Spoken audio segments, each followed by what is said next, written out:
Alright guys, hari ni kita nak buat something sikit dekat kita punya Toyota GR Yaris sebab kita akan pasang nombor plate yang baru tau. So yang sebelum ni korang boleh nampak dekat sini. Ni basically daripada kilang ataupun daripada kedai.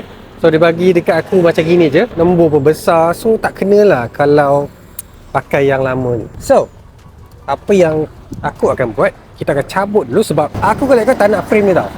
Frame ni bagi aku dia tak nice tau. Aku lagi suka kalau dia frameless. Frameless ni sebenarnya dia akan buatkan kereta tu nampak lagi clean dan juga dia akan betul-betul tunjuklah design kereta tu tau. Sama juga dengan yang dekat depan. Aku tunjukkan dekat korang So ni yang lama juga nampak dia ada frame macam gini. Tapi kita ada kesukaran sikit sebab dia ada base plate yang memanjang. Kalau boleh dekat depan ni aku nak dia orang kata lagi kecil lah lagi pendek sikit. Sebab yang asal ni kau nampak dia panjang. Nampak dia silau lah pula. So cabaran dia juga ada satu lubang besar dekat sini, aku tak boleh nak padam. Mungkin aku boleh 3D print kemudian, tapi kita tengoklah macam mana. And korang boleh nampak lah beza dia nanti. So tunggu sekejap, kita pasang.